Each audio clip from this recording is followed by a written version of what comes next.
Ladies and gentlemen, welcome to another episode of the Sockwell Show. I've decided to do this intro like I'm in a library or I'm reading you an audiobook. So if you're listening to this on Spotify and it sounds like an audiobook, then congratulations. I don't know what that really does for you. But in this episode of the Sockwell Show, I am joined by the one, the only, the very fast, and also the very kind human being, just generally, Carson Foster. He's a back-to-back international 400 IM silver medalist, one of the fastest swimmers on the planet, and one of the most versatile, whatever floats your boat, swimmers on the planet as well. I'm going to get out of the way, as I usually say. Enjoy the podcast with the one and only Carson Foster, joined by yours truly, Kyle Sockwell. Like the video, leave a review on Spotify. I'll talk to you later. How was it over there? What was your favorite non-pool thing that you did? Because I know you went over to the Mizuno. Was it like their headquarters? Yeah, that was really cool. I went over to their headquarters in Osaka after the meet, which was we took the bullet train.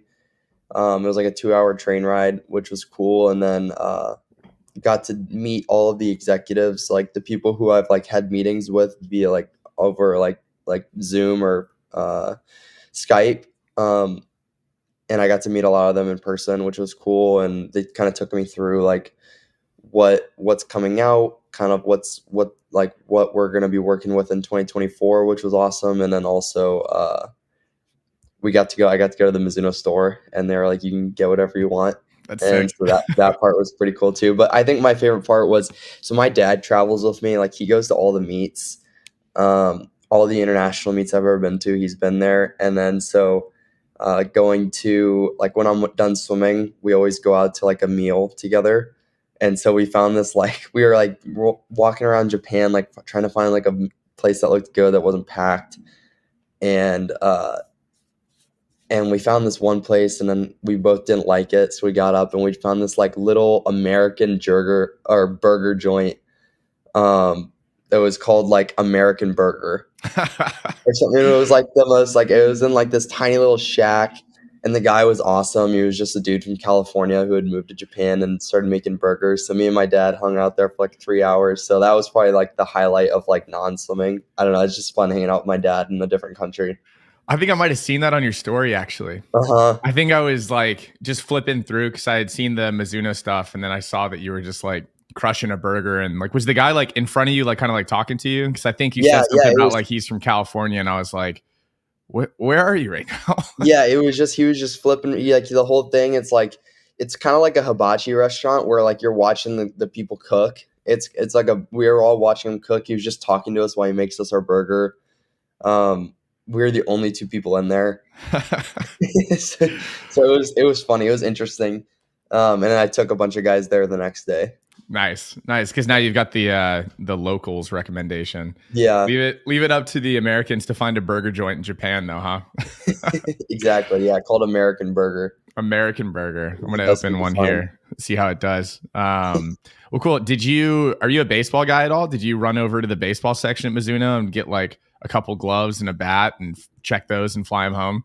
Yeah, so I actually almost wore my Mizuno baseball shirt. Nice. But I didn't buy anything Mizuno baseball there. I bought a baseball glove recently. I was going to Florida a couple weekends, and I was like, I want a baseball glove I can play catch on the beach. And then my friend Adam Cheney asked me for a baseball glove because the Florida guys are big into baseball, so I ordered him Nice. one. But no, I mean, the most of the stuff was like, I got some shoe. Most of the stuff, honestly, was for Meredith. Because like the shoes only go up to size 11 in Japan, and I'm a 12, so like I couldn't get myself any shoes. And Meredith. It was like 2 a.m. in Austin, so I FaceTimed her and I was like, "Which stuff do you want?" And so she was on FaceTime, like trying to decide like which things she wanted. So I got a couple clothes for me, but it was mainly I got some stuff for my sister, my mom, and Meredith. Nice. So I mean, now that you've gotten to kind of download a little bit and let like the meat soak in, how are you like overall feeling about Worlds? Yeah, it was. I think I'm just now starting to kind of have like an honest opinion about it. I for during the meet, I went in a couple phases. So during the meet, obviously I was not very happy with it.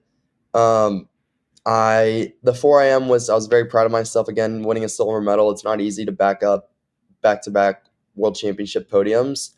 And to do it in the same exact time, I was like, it's pretty good. Like I know last year wasn't a fluke. I know like I'm the second best 4 IMer in the world.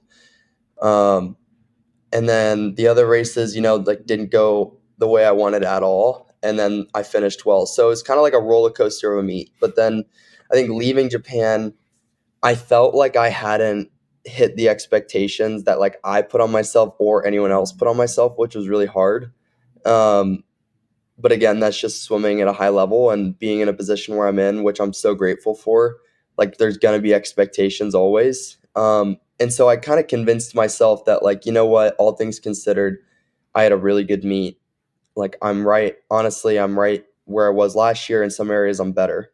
Um, and but then like I think at the further I've gotten away, I've been more on the page of the meet wasn't that great, but I'm okay with it because I know why it wasn't great. And it's one of those things that's really hard to admit of like I got in I got my own way a lot of the times. Like I look back and I'm like, all right, why did this race not go the way I wanted? And a lot of it is I was overthinking, which I've had a tendency to do in the past, and um, I know exactly kind of what I need to do to get over that. And because it's always been a problem for me, but I think I'm gaining experience of like, all right, this is what I overthink, or these are the situations where I get myself in trouble with like overthinking the race or getting too nervous. And so I've come up with like me and my sports or my brain spotting uh, Susanna Muller, we've been working on strategies that I can even do in practice that kind of fix that. And so it's exciting. Like if I wouldn't have had the meet I had with the ups and the downs, I wouldn't have things to work on. So um, I'm excited about it. Overall, I would say it's like a 5 out of 10 for me. Right in the But middle. yeah, so it's like right in the middle. Can't be upset. Definitely won't be a meet I'll look back on and be like, that was an amazing meet for me. But I think it sets me up really well for this next year. Yeah, I was going to ask you if a couple of years ago you would have had the same ability to be able to have some positives and negative takeaways, or if you would have been a little bit more upset. Yeah, I definitely would have been, and I think it's. I'm definitely not in the same situation as I was in 21, where like I'm walking away and just like because in reality in 2021, I think everyone kind of looks back at that meet. I'm like, that was a really bad meet for Carson, and I did for a long time too. But then the more I mature and the more I grow up, I'm like, I was 19 years old. I don't remember how many events. I swam 3 events. I went 3 best times, um, and I got third, eighth, and fourth as a teenager. So I'm like, that was a pretty good meet for me. Yes, I definitely could have been faster, and yes, I probably like I had it in me to make that Olympic team. But um, yeah, I think that's the more this has become almost like a job, and it's a job that I love. The more I'm like taking responsibility of like, all right, it's okay to admit I'm weak in this area or I've been weak in this area in the past, because the only way I'm going to get better is if I truly acknowledge that and kind of lean into it. Because I mean, I feel like I have the physical capabilities to be a top swimmer in the world. It's just matching that like mental preparation and the confidence in myself to match that. Yeah, the mental side of swimming, especially swimming, is Hmm. it feels like its own sport at times. We do. I mean, I definitely did have the tendency to set these big expectations, and it's really easy when you have a paper and a pencil in front of you to just start doing the math and thinking Hmm. like, I mean, yeah, I could drop 25 seconds in a 400 IM if I would just do this. Right. Hmm. And then you look back and you think about all these things and all these pieces you put together and kind of, I don't know, sometimes we tend to forget about all of the other variables at play, especially when you're trying to move through a substance called water that has a lot of drag kind of associated with it. But you did mention that swimming's becoming a job. So if people listening don't know, you've decided to go professional. I did want to kind of ask you, what's the environment change been like, if any, at Texas since you decided to go pro? It's been awesome so far, and it's not super different. Dual meets haven't started. The meet season's gonna get a little funky, and obviously the NCAA period that'll be a little bit different. But um, so far, it's been awesome. I've definitely had to walk the balance of like I want to still be a leader on the team, but it's not my role anymore to like be that senior leader. It's my job to be kind of that like mentor, the way Willa Cone was for me when I was a freshman, where I'm gonna help you when you ask for it. Uh, but if someone's not doing something right, one of the seniors that's competing on the team needs to be the one to step in and talk to an underclassman about something. So unless I'm asked, I try and leave all the leadership to the team. Um, but again, I'm always with them. I practice with them. I lift with them. The freshman class is amazing. Like those guys are so funny. They're fast. Like all of them get after it in practice. Um, and they're just fun. It's like a fun little like they added a new like juice to the team. Like they seem like they're always like the loudest ones in the locker room, which is like we haven't had for a couple years. But they're always in the middle of like the team debates or like the team jokes, and they're awesome. And so to be kind of like be around that and get to experience that still, even though I'm a pro, has been really fun.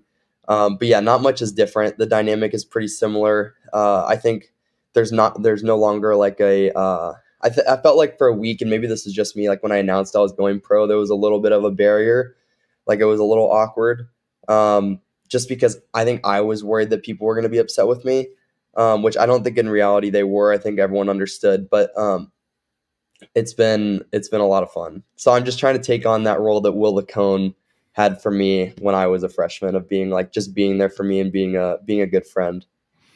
The I love the point about freshman class being really loud and exciting. I feel like that might actually kind of be a trend around the NCAA right now. I want to blame it on social media because I'm like almost 30, so I feel like I can start doing that now. But yeah, I mean, so I'm pretty close with like the ASU team and follow a lot of those guys on Instagram, and like just based on their captions and stuff, it kind of feels like there's this new era of like I don't even know what it is, just like interestingness. We'll call it interestingness. That's kind of like floating into the NCAA. Just with like, I think just like all of these guys. Like, do you follow like any of the like junior national teamers? Yes. Dude, they've got an interesting energy about them. And I Well, feel like it's kind of similar to what you're bringing up. exactly. It's like, and I went to the junior team camp back in April to talk to them and hang out with them and be the national team rep. And it's very similar to that. Like they just have a very funny sense of humor and like a very like unique sense of humor that everyone in that class or around the country I feel like has. Um, and I don't want to. This is going to come across as almost like an endorsement, but like it's. I don't even know if it still exists, but it's like the Sussy Swim News Yeah. kids are now all in college. Yeah, it does So feel it's that like way. that like humor Yeah. is It's now like like, infiltrated in throughout all the NCAA teams, which is kind of funny. yeah, it's like a little bit more aggressive. Just a little bit. Like it's one of those things where you like look at it, and I would like look over at the Sussy Swim News thing. And if you don't know what Sussy Swim News is, you should look it up on Instagram. I think the account, unfortunately, is I guess like on life support or done Yeah, at it's a this little point. stale now. It's I think somebody might have been like, I really don't want to get found out like my sophomore year of college. So maybe when they graduate, whoever runs it will just kind of like fire it back up. But yeah, it's just like a little bit more aggressive. And I brought this story up like 5 or 6 different times now. People probably know exactly who it is and what race it is again. But one of those like junior national teamers DM'd me before a 500 freestyle and called his shot on taking out the national age group record. And I was just like, I really don't feel like 5 to 10 years ago, there would have been a kid that would have been not cocky, but confident enough to be like, listen, this is about to happen. And then like I see all of his stories and all of like Thomas and all those guys that are on that team. And they're just like doing such a good job too, like self-promoting each other at such a young age. I'm pretty fired up to see what that like class, that junior national team class brings into NCAA swimming, because I think things could get pretty interesting. for sure. And I don't know who I can't off the top of my head I can't think of who that kid is, but I can. That sounds like, and I got to know him a little bit, and I know he's a little bit younger, but that sounds like Thomas. Like Thomas, I got to hang out with him at Worlds and training camp, and one, he is the most mature 16-year-old I think I've ever met. and like I could not have more good things to say about that kid. But the one of the most impressive things is I remember we were sitting in Singapore. We were sitting in the team room. It was like me, Shane, Drew, Jake Mitchell, and Thomas, and we were just talking just about like Thomas, like what are your thoughts about like being here? We were kind of just hanging out, just talking with each other. It's a fair And question.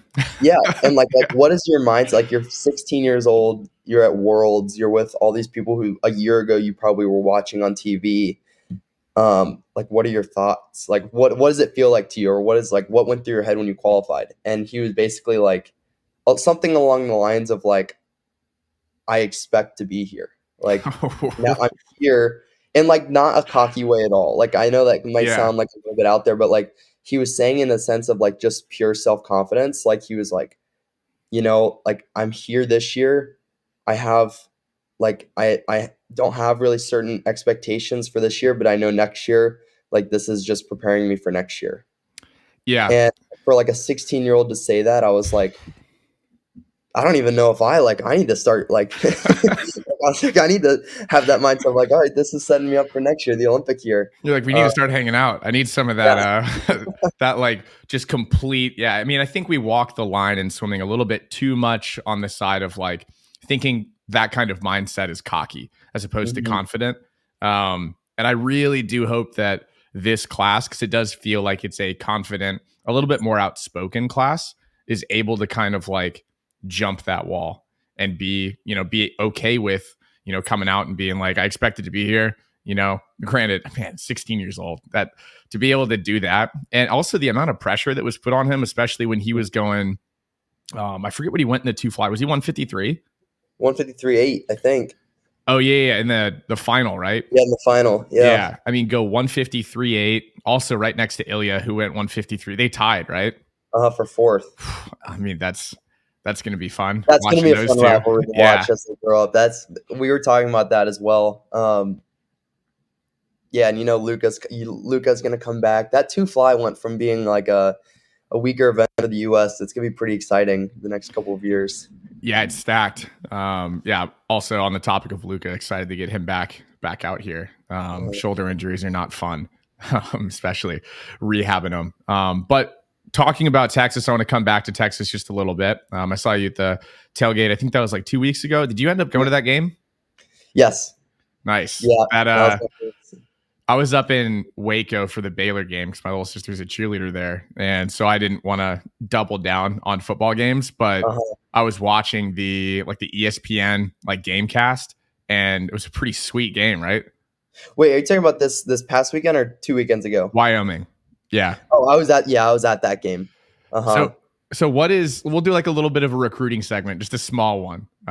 What was like your favorite, and I guess still is your favorite thing about just like UT as a whole? I mean, I grew up in Austin, so I have a lot of UT bias, although I went to ASU, so I Mhm. understand kind of the draw of Austin and the team and the facilities and all that stuff. But what's your favorite thing about UT and just UT Austin in general? So I'll take you back to like kind of like what made me go to UT. I obviously my brother had a huge part in that. Getting to go to school with my brother has been a dream of mine since I knew I was going to go to college for swimming. My brother's always been my best friend. Which was when It's- you were like 10? Actually, when I was 10, I honestly I didn't really want to swim until I was like 13, 14. I loved baseball. Uh, Really? Swimming was just something I had to do. My parents made me do it. Well, But then I'm glad they continued to make you do it because it's turned yeah. into a career. So Um, but yeah, so like me and my brother started the recruiting process very early, way earlier than anyone's allowed to do it now. I committed when I was 16 years old. I went on all my visits when I was a sophomore in high school. They were all unofficial visits, but like coming in and just like hanging out with the team. And I feel like hopefully it's still the same thing with recruits coming to Texas. It's like there's something different about the team here. And I still don't think I've gained like resistance to it. I feel like I can still see it. And that doesn't mean that the team doesn't have like we're like any team. Like we go through things together and we figure things out. But it's just the team is different. Like there's like 40, 40 guys that no matter what personality you have, you fit in like a puzzle piece. And I know there's some awesome teams out there. I meet all these guys at Worlds, so I know what type of guys they are and their schools, but like just how I felt so immediately plugged in at Texas as a 15-year-old going on visits, and how much I felt like they were into like the tradition of Texas swimming. And it starts with Eddie, and it starts with his like personality of literally loving everyone. And I think that trickles down to the swim team of like, no matter who you are, no matter what you're like, no matter how fast you are, like you're going to be embraced by the team when you get here. And I think Wyatt has done an incredible job of continuing that, and taking like having like almost like the way I've always said it is like Eddie's the grandpa, Wyatt's the dad, the team are the kids, and Wyatt's done a great job of like like embracing us when we need it, but also like getting on us when we need it. And so yeah, I mean it's entirely because of the team. I had a great relationship with Wyatt during recruiting, which is another huge part of it. So I'd say the three big things are just how welcoming the team is, my relationship with Wyatt during recruiting, and then also the fact that my brother went here. The best decision of my life. I would not change it for anything. So I'm glad 15-year-old Carson was able to make that decision and make a good one, because I could not imagine being anywhere else.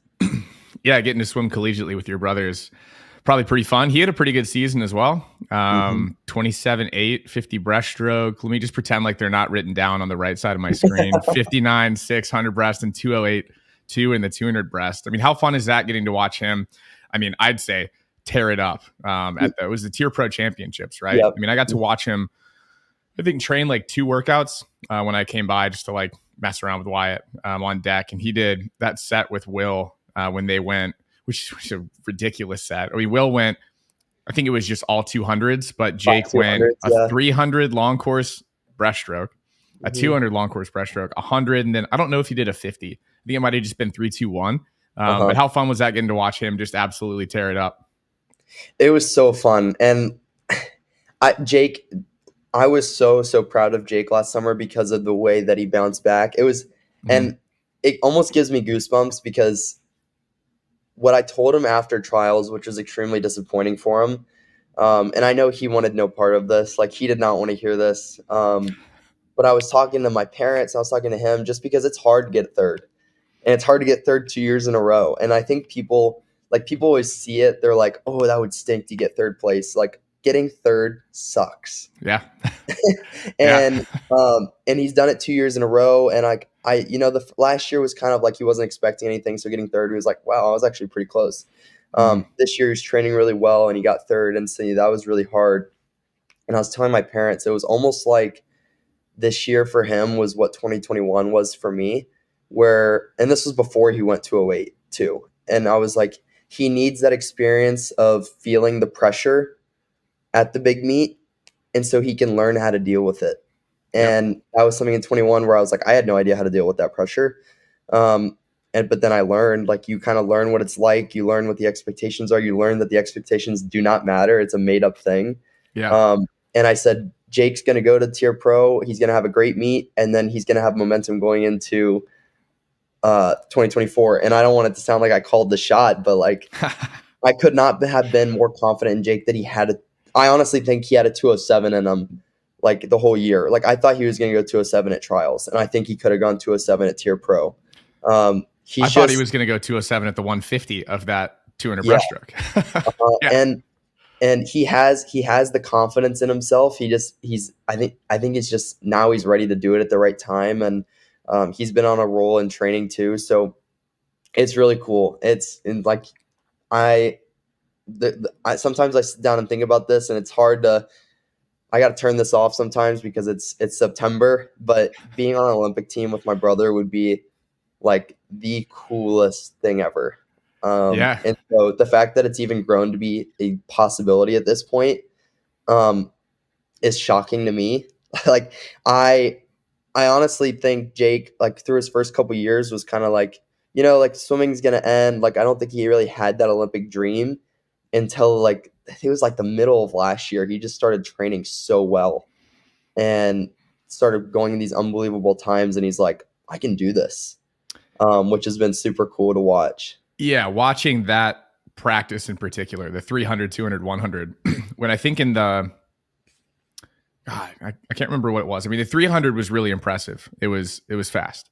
The Hmm. 200, I think he went like, made trials by like a few seconds. I think he was like 211, 212. And then the Yeah. 100, he went like 1011 or something like that. And I was like, med school can wait. Listen, 2024, let's just figure it out. Let's give it a shot. Uh, But yeah, I mean, Indy's coming. It's coming. It'll show up eventually. What is your like training schedule, meet schedule? Do you have that already completely mapped out? I'm assuming you have at least a very, not even very, just a rough estimate of like the meets that you're going to do. Are you going to do like some short course yards meets and just try to like mimic what your schedule has looked like all of the years up until this point? Or are you just going to be like long course, simulated long course, only long course? Like what's it going to look like for you? it's a mix. I think obviously when you're training with a college team, you're going to get a good bit of short course in. Like I'm training a bunch of short course right now, and I'm loving it. My weaknesses are the turns, and so I'm getting to work on my weakness, even though like I hate short course. I want to just be doing long course, but training short course is really good for me. But for the meets, me and Wyatt kind of went through and planned out kind of what the season's going to look like from here until 2024 Worlds, which I'm planning on going to.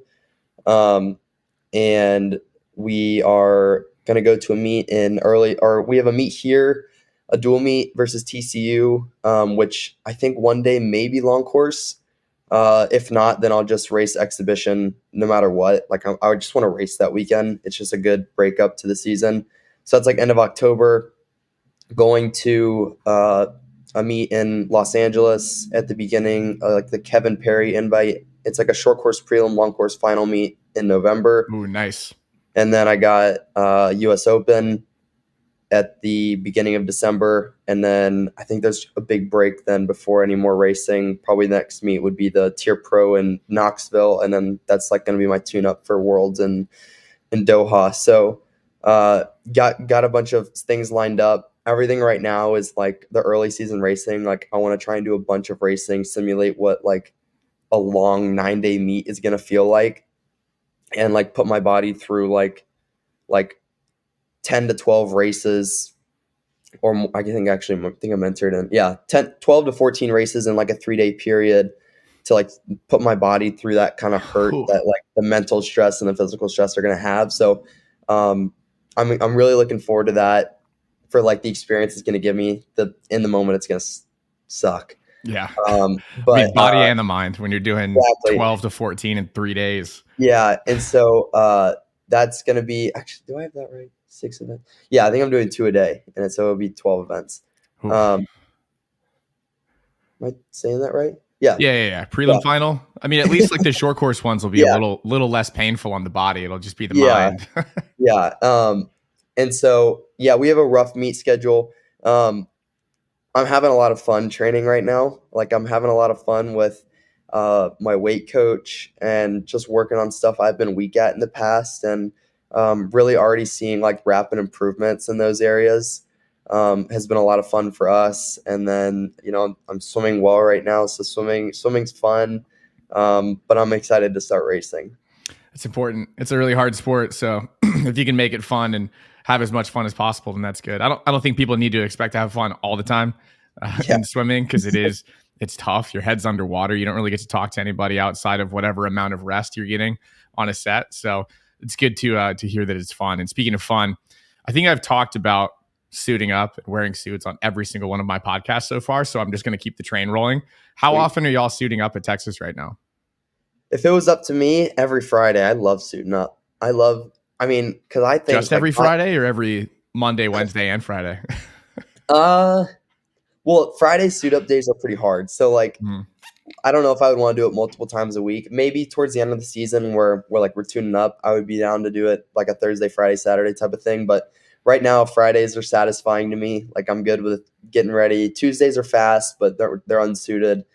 Um and then Fridays are like our suit up days. And so far, it's been a bunch of suit ups. And it's like if you can make yourself go faster, I put on a suit. Let's go put on a suit. It's Yeah, gonna it's be just hard fun too. regardless.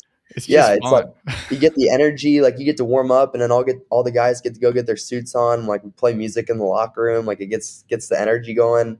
Um, so we're like every Friday as of now. I don't know if that'll continue. Typically, in like the once we get like into October and past like November through February, we'll probably suit up. Like it'll be like 2 suit up Fridays in a row, one unsuited, 2 suit up Fridays in a row, one unsuited. Because we won't suit up every single weekend, but it'll be most times. What would you say the most like clickbait headliney thing that you've done on a suit up Friday is? I know you had a pretty good 500 free. Wyatt tipped me off on what you went. I think it was, would you go in that? Oh, You're sub the sub 300, 410, right? well, we did a 300. Or, oh, like ever. Yeah, yeah, Ever yeah. on a Fast Friday? Oh, Yeah. yeah, that was probably the best. That was probably the best suit up Friday I've had ever. Um, I did a 300 free last weekend. That was pretty good. And What does pretty then good mean? I mean, it was my fastest ever from a push. It was like a best time from in a 300 free. What is the best Uh, time in a 300 so I free? had I had Drew Kibler in town to push me, and we got to kind of race that together. So like two 2:27.4 from a push. Um, Trying to do it the was math there. Throw a 50 point on the end. You're 407 from a push. It's pretty yeah, good. Easier said than done, but on the end. But yeah, and then we did a 150 back right after it last weekend, and I was 112.9 from a push, which I had the freshman Will Modglin right next to me, and I was like, kid's good. yeah, the kid's really good. So I was like, he was pushing me hard. He was 113, so that was a fun little suit up day, and then. But yeah, my best ever was probably that 409 I did. And yeah, it's kind of a funny story, like the lead up to that. It was like David and Shane were like going back and forth talking about who would win in a 500 free. I think everyone knows about that. Like they talk about that for every single race. But so I was like, you know what? Like I said one thing, and then David chirped back at me, and I You're like, love I'm in. David's one of my best friends. He's awesome. But David chirped back at me, and I was like, I'm doing this 5 free. And I don't and know so why anyone would chirp at you about a mid-distance freestyle race. That's kind of like I wouldn't say it's really even a sleeper at this point. I mean, are you 344 in the 400 long course? yeah, 345. I mean, all I right. mean, Buckle if up. it would fit into my schedule better, I would love to attack the 4 free. I Mhm. just think I love the strategy aspect to it. I love training that system, like that energy system. It's my favorite event to train for. But it just never really fits the way I would like it to in my schedule. But I mean, David in his own right. I mean, if there's anyone that can chirp a little bit, aside from Luke Hobson, because he's the guy to beat right now in mid D free for the U.S. But like, if there's anyone that can chirp mid or 500 free, it's David Johnson. That dude can drop whenever he wants to in the 5 free. All he has to do is come up with a time in his head, and he's probably going to go it. Start doing the Um, math. yeah, and so like that, my adrenaline was pumping the whole day. I was pretty nervous walking around. Like I was like, all right, I got to get ready for this 5 free. Like I've talked, like I never really talked trash. I was talking trash that day, and then I went to 409, which was really good. And then look, the part that I don't think anyone heard about was right after I did a 300 IM and was like. I don't know. It was like on pace to go a best time for me in a 3. It was a 75 of all strokes. And like I want to say I was 240 240. or 230. I have it on my phone because Eddie wasn't there and I texted it to him. So you'd have Uh, been in like the mid 330 range, right? I'm actually just going to look it up. But yeah, that was probably the best 239.8. 230. Ooh, that's cooking. Yeah. And I then mean, so that it's tough math to like do to get to the 400 from there, was, but I don't think anyone would tell you that you weren't going to go sub 340. yeah, and so that's part of the thing with like, and that goes back to kind of what we were talking about at the beginning, where, and especially I feel like I've done a really good job this season of doing it, but like I wanna have that like when I'm getting going on a Friday suit up day, I'm like if I come up with a time in my head, I can always hit it. Mhm. Like, and so I know it's in there. And so I want to have, and I'm working on having that mentality for a meet too, where I'm like, you know what? Fast Fridays are fun. Like the time is a time. If I hit it, I hit it. If I don't, I don't. But I'm gonna like impress some people today. And that's my mindset on Fast Fridays. And so That's a like cool phrase. I'm working on having that mindset for a meet too. Mhm. Um, and I've gotten really, really excited for these meets coming up, which I feel like in the past, like I've almost not been excited, just because it's like I said before, I wouldn't change anything. But like when I swim, everyone watches, and everyone always talks about when I swim, just like any of the other high level swimmers. So it's like you want it to be good all the time. Yeah. And so I'm learning on how to block that out and how to execute the way I want to execute and just rip because I want to go fast. And so I'm getting excited for this year. I think hopefully a new racing Carson is going to come out, because we have some strategies for how I can do that. Um, but yeah, it's like we get to Wednesday and I text Eddie and Wyatt. I'm like, so what are we doing on Friday? So I can get myself mentally ready to go. It just makes me really excited. I mean, if that chirping got you to go 409 and 327, or what, 237, 239, whatever. Uh, I don't know. I think we might need to start to dabble in the talking shit, or yeah, we need see, to start dialing it up. I've always said I swim. I feel like I swim better when I'm talking trash. But Yeah. I also feel like I'm not. I don't feel like I'm the type of person. I felt comfortable doing it with Dave because Dave is one of my close friends. He wasn't that day. I was. We were. There was some tension there that day, but That's good. yeah, it's like I feel like not that I'm like, I don't want to say too nice to like talk trash, but like I don't know. I don't feel like that's part of my game to to actually talk trash to someone Stoke the unless flame a they're little like, bit. yeah, unless they're like my teammate or like my brother. Like I'll talk with him during practice, or I'll chirp at Kobe Carrozza, or when Drew was here, me and Drew would chirp at each other a little bit. But um, I love it. I love that side. And I know that was a big thing with Texas back in like 2018, 2017 when Conger and Schooling were here too. So maybe we bring that back, see what happens. Yeah, those internal rivalries can be really fun. Uh-huh. Yeah, those can be great. So, I mean, talking about, obviously trials and your lead up to it, and you talked about the 400 free and how you wish you were, able to fit that into your calendar of events, which you're already doing probably 4 IM, I would assume. Uh-huh. It's a funny race to be interested in fitting into the equation. Adding both of those is a lot of swimming. Do you have your targets set, locked away? Because there are benefits of being a versatile swimmer, and there are also a lot of decisions to be made when you're versatile. Do you have it pretty much locked up already? I have a good idea. I obviously I know like the conflicts, like 4 a.m. is my best event, and there's a direct overlap with the two free, so I will not be doing two free at trials. I know that. Hopefully, I mean, but there's few races I care about more than being on that 8 free relay. And I feel like my coaches know that. I know that Coach Nesty knows that, just because of the amount of time I spent talking to him at Worlds this past year, and how much I feel like hopefully he knows I care about that relay. Um, and so hopefully, I know I don't swim the last couple of days. Maybe I'll throw in a 200 free time trial in there, or maybe I'll swim the 2 free at 2024 Worlds to throw down a time that puts me into consideration if I were to make the Olympic team. And I think um, you might already be in consideration with that anchor split. yeah, and you would love it if that did it, but I mean, I understand like when we're Mhm. when we're one of the top swimming. I want to say the top swimming, historically top swimming Oh, you country. can still say it. You can Yeah, still say and shout out Australia though, they had a great summer. it. Just sprinkle that one in there. Just Yeah, hedge it a little bit. but you can't just go off. And I know Phelps and Lochte earned that privilege. I want to at some point get to that point, but I'm not Phelps and Lochte yet. I still have to prove that I can consistently do those times, which I'm very comfortable. Like I'll bet on myself that I can.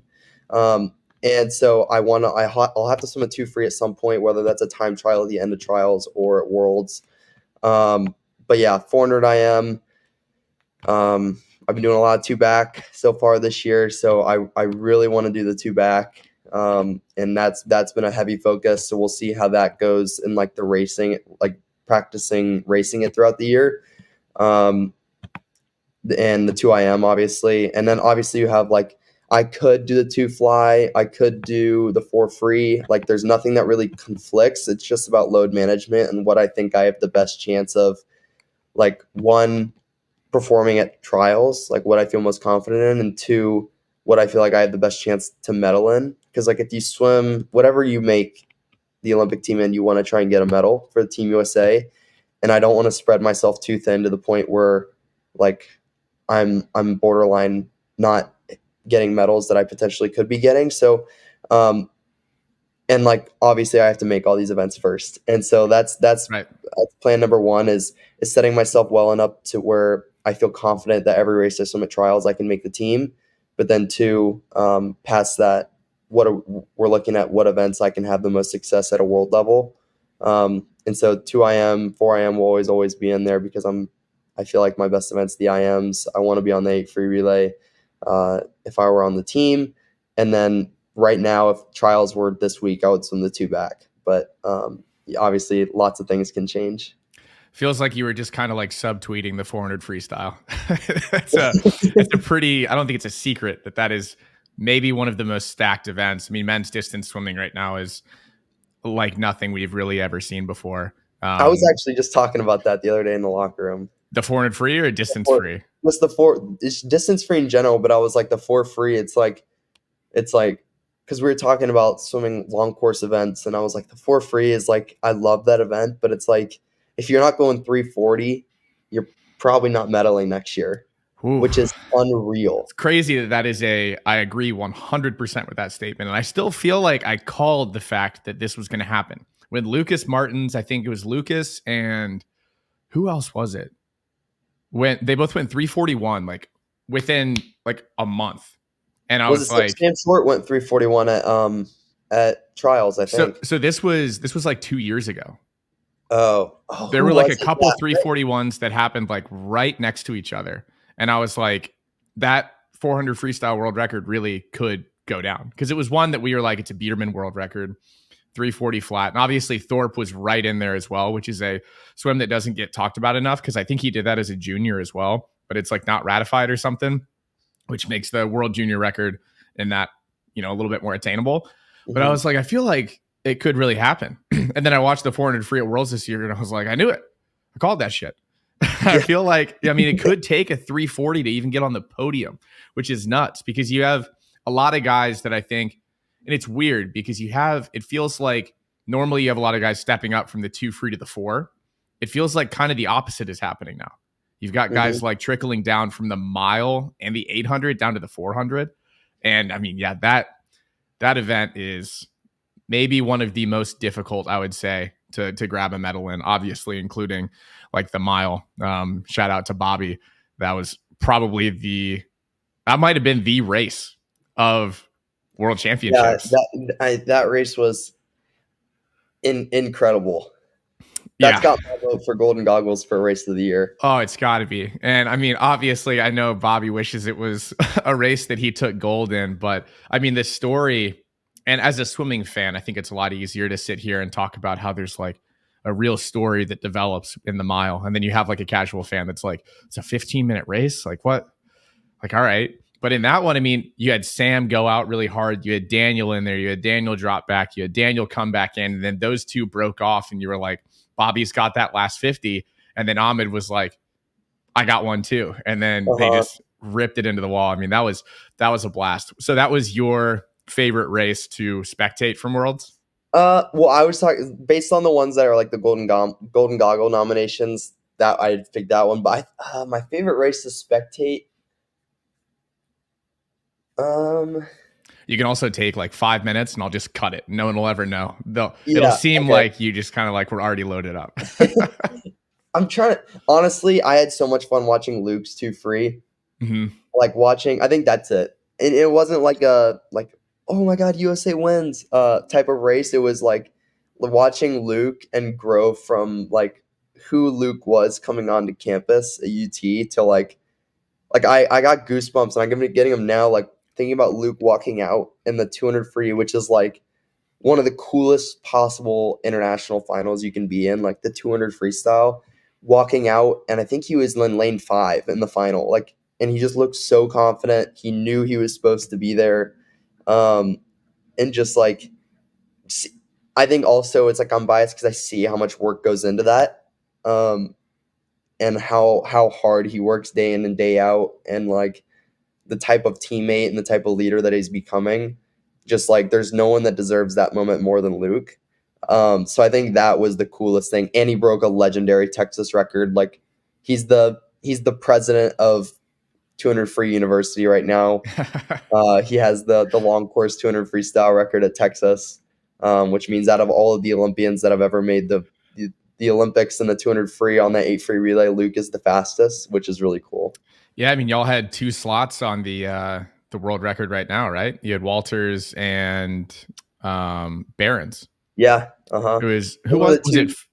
They were the 2 that had the tied record for UT that Luke just broke. Oh, that's right. Uh-huh. And then on that it was it Lochte Phelps in them too? Phelps, Lochte, yep. Man, there's a couple world records. I don't know, was Walters on that or was Vanderkay on that? No, I think it was Walters. Okay. I don't remember. It was in 2009. Yeah, it was Rome freestyle relay. Luckily we have supercomputers that we can just pull all that stuff up on. One of my favorite things that exists is the fact that we can. Do you ever look at the world record progressions on Wikipedia? Oh, sometimes I'll see them because I'll look up like what's the world record in this. Oh, I love them. I love to go back and just kind of like see it. It's just like when you scroll, you're just like looking at history. Yeah. And it's just like the original world record. All right, let's play a game. What do you think the world record in the men's 800 freestyle relay was in 1908? Yeah. 8:41. You're close. 10:55. And then in 1912, Duke. Oh, this is man. I have terrible. Oh, now I'm on the women's 4x200. I don't know how I'm accidentally clicking on stuff. I have terrible like swimming history knowledge. I'm working on it. But 4 years later, the U.S. took 30 seconds off the world record in the 800 freestyle relay. That's pretty hilarious. But that's one of my favorite things to do. But the reason we were here, let me scroll down and see who was on it. So it's Phelps, Barons, Walters, Lochte. 44-4 from Phelps, 44-1 from Barons, 45-4 from Walters, and a 44-4 from Lochte in Rome with the super suits on. Took 1/100th of a second off the world record from 2008. I think, realistically, the 400 freestyle relay world record and the 800 freestyle relay world record could be gone by the end of next year. I don't know too much about the 400 free relay just because I'm never on it. So, like, I don't know, like, what you need to hold. I definitely think, and it would be extremely immature or naive for me to say, like, I definitely think the world record's going down in the 8 free relay because I've been on enough of them to realize how insane that record is. Mm-hmm. But if you look at our team, or like the guys that have consistently been on the US's team and that are right there and that we have as reserves, or that could just jump in, like, and then you look at Great Britain, like, I could be wrong, but I don't think that 2009 team had anyone pushing them. There was probably no one close to them in that race.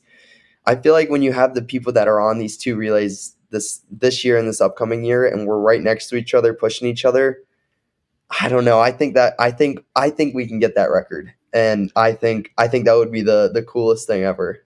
I think both of them get smoked. Not like smoked, but I think both of them are gone. And the thing about the 800 freestyle relay world record is you don't have that Jason Lezak split that you have to try and fill.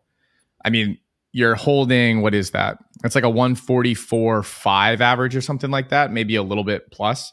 But there isn't like a 142.2 split that took that world record down to like 656. When you're talking about the 4x1, the 400 freestyle relay world record, which I really think the main reason that is still around, and I think it really is the only reason, is because of that 46.0 and because of what Lezak pulled off to anchor that relay.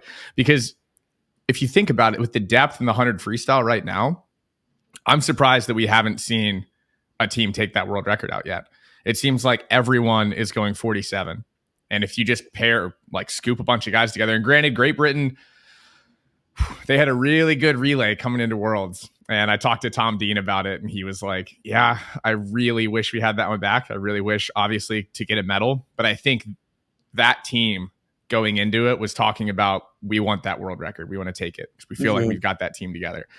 Be a pretty wild thing to see both of those go down. But I mean, Paris is going to be, it's going to be electric. The 800 free relay falls way earlier in the schedule than it does at the World Championship. So I know I'll be more fresh for it if I'm on it because it's before my 200s.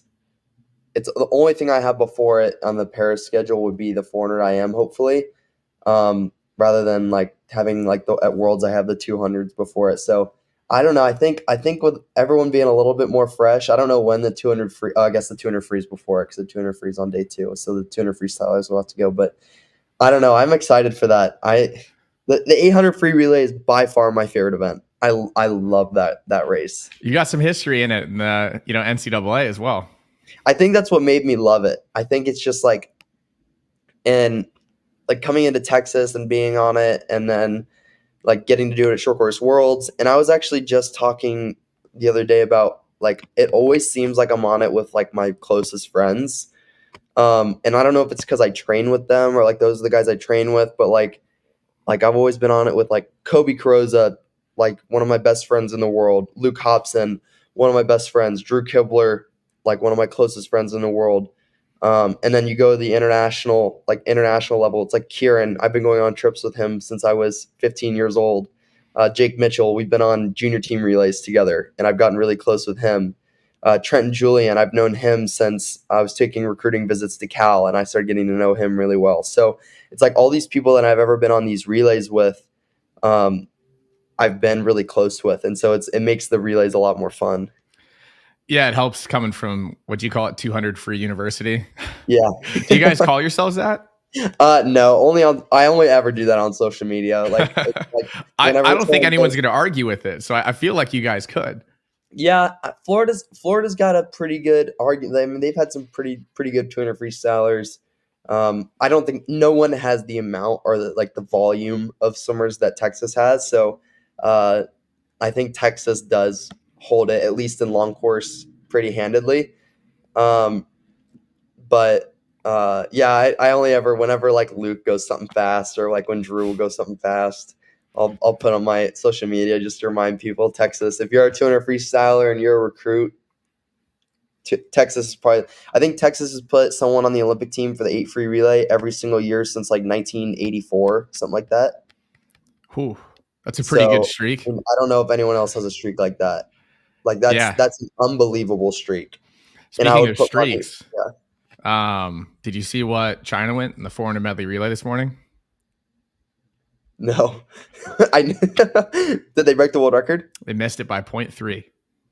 And so I actually had a buddy text me. I forget when it was. It was a couple days ago when he noticed that, or maybe a day ago, he noticed that China was swimming pretty fast. And he was like, are we screwed? Do they have a butterflyer? And I was like, they don't have a butterflyer. I think we're fine for right now. But if they find a butterflyer, the U.S. is going to be, we're going to have some competition. But they went 327.01, 52.0, 57.6, 50.6, 46.6. And the breaststroker, Chen Haiyang, his reaction time was 0.4. So you throw on a 0.1 and that world record's gone. And so the streak that I was mentioning was the U.S.'s gold medal streak in the 4x100 medley relay. So quick. Yeah, it's so wild. I'm looking at some of the results right now. It's so wild how fast this meet is. It is crazy fast.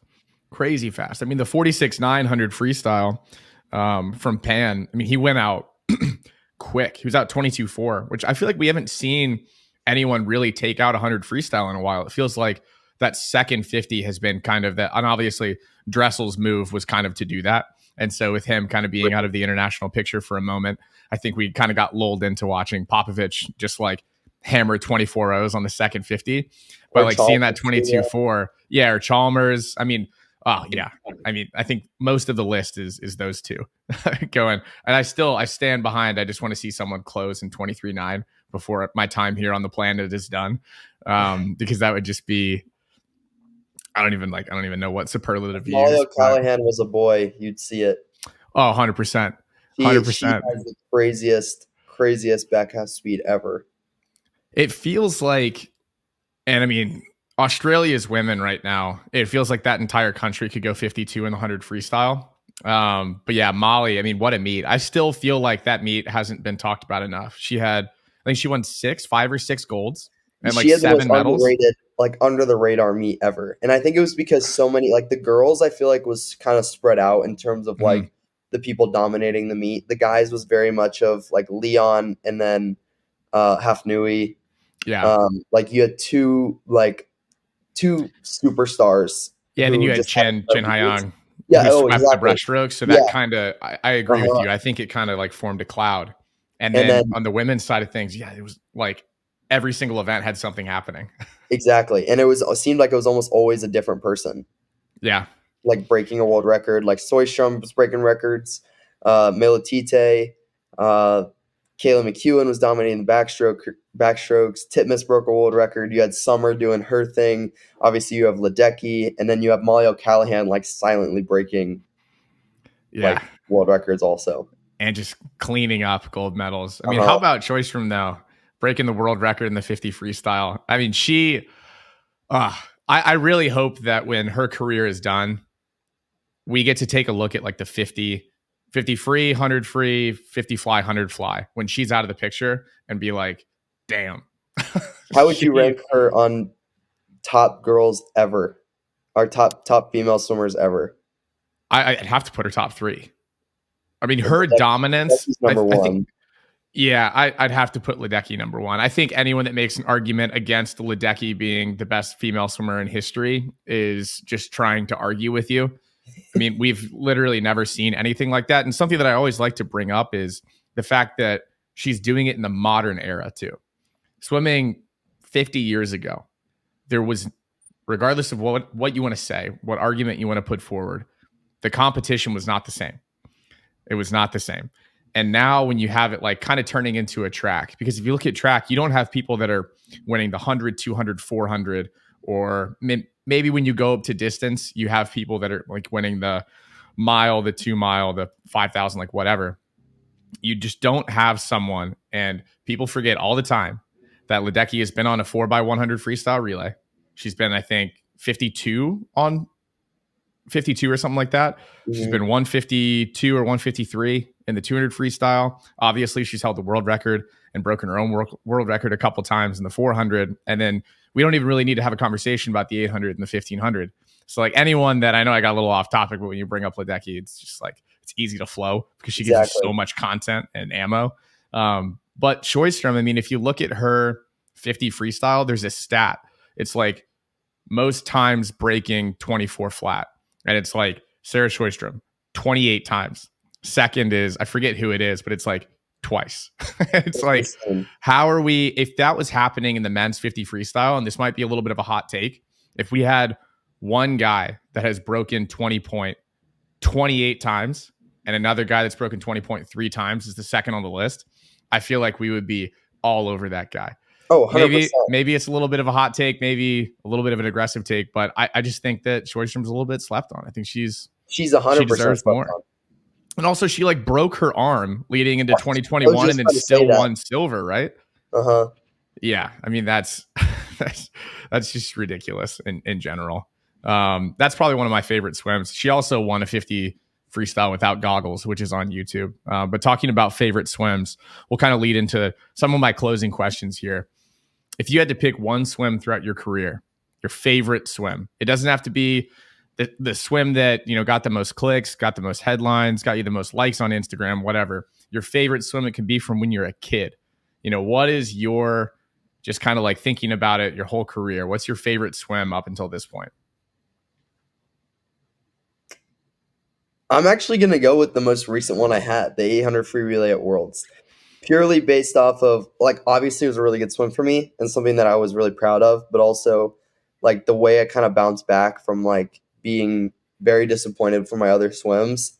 And like that was like the first time I've ever had a bad swim and then bounced back and had like a like way higher than coming into the meet than I thought I was going to go. Mhm.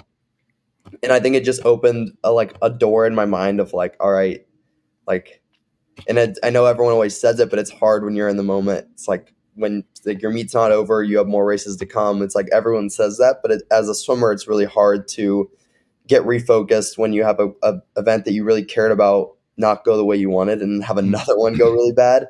It's hard to get refocused. And so I was just proud of myself for getting refocused and throwing down a time, and then also just being on that relay. Like I said earlier, it's my favorite race. So 800 free relay at 2023 Worlds probably my favorite race ever. Do you think you kind of proved something to yourself with that swim? 100%. Yeah. Definitely. What do you think it was? Multiple things. I think I proved to myself that one, I'm one of the best swimmers. I think I proved to myself that I am one of the best swimmers in the world, and that I can throw down these times even when I'm not firing in other events. And obviously I have work to do. I'm not the best swimmer in the world. I would love to be the best swimmer in the world. I'm not there yet. And I think a way that we found that works for me is purely focusing on my race strategy and just trusting that if I focus on my race strategy and hit it perfectly, we can go something really fast. And I think that's another thing that I kind of learned about myself in that race, because I was like, I'm not going to lie, before that race, I was like, I don't know what we're getting here. Like I felt horrible in warm up.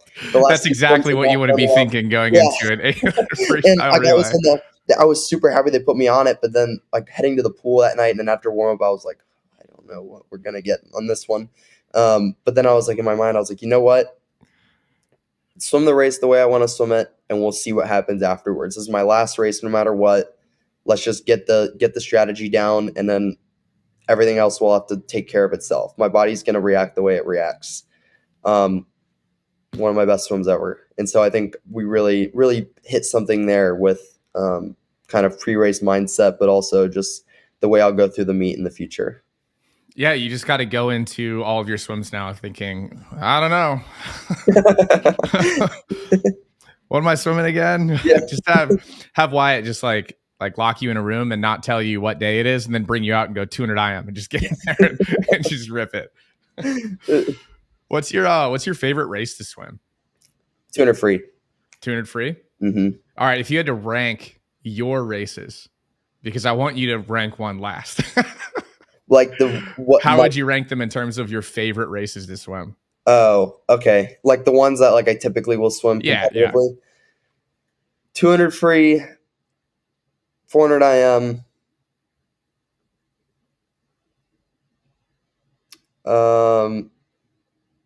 400 free, 200 right now currently 200 IM, 200 fly, 200 back. Just because 200 back I'm not super sure, like every time I swim it I'm kind of swimming in a different way. I just need more race reps. I love training for the 2 back. It's just whenever I race it I don't really know what I'm doing yet. So I'm still working on that like strategy. So once I hit that, I'm sure the 200 back will jump up to top 3, but 200 back every time, like until I really learn it, it needs some work. But that's a weird race, man. Long course, it's a really weird race. Kills your legs. I think it's one of the hardest. But I did notice that I think your bottom 3, we'll call it that, are all 200s that involve semifinal swimming.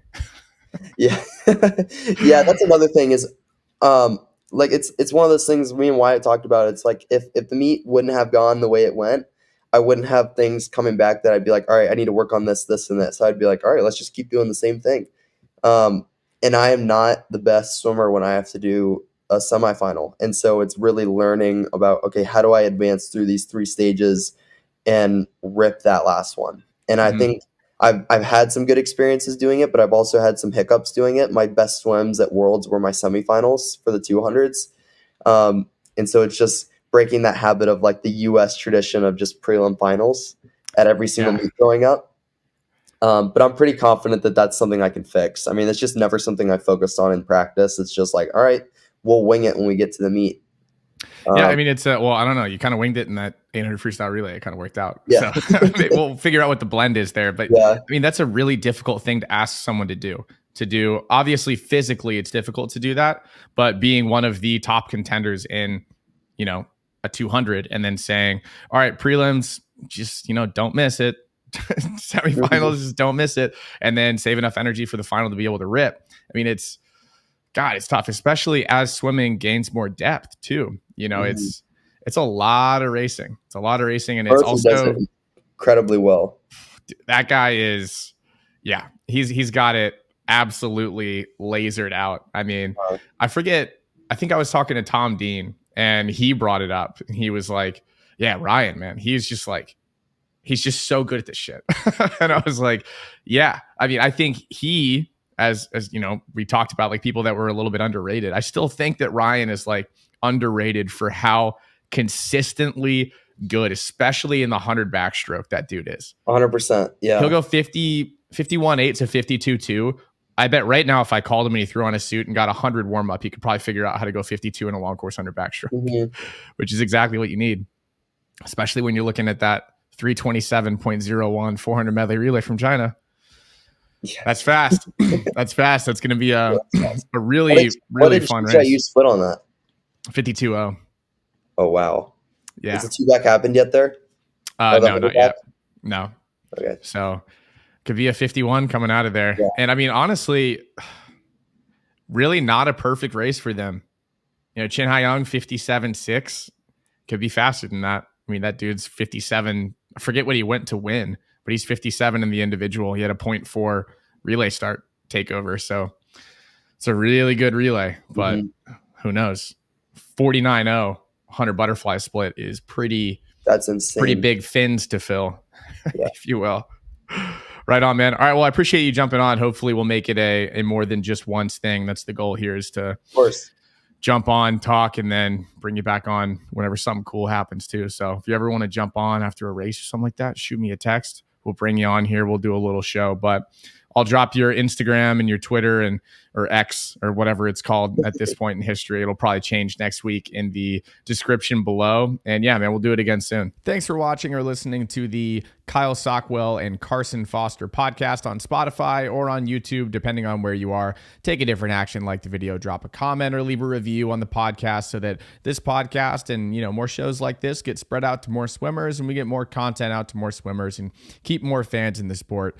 Bring new fans into the sport, all of that good stuff. Thanks for listening. If you have anybody you want to hear on the show, tweet me or X me or whatever it's called on X or Twitter, whatever you want to do. Drop a comment if you're on YouTube. And yeah, thanks for listening, y'all. See ya.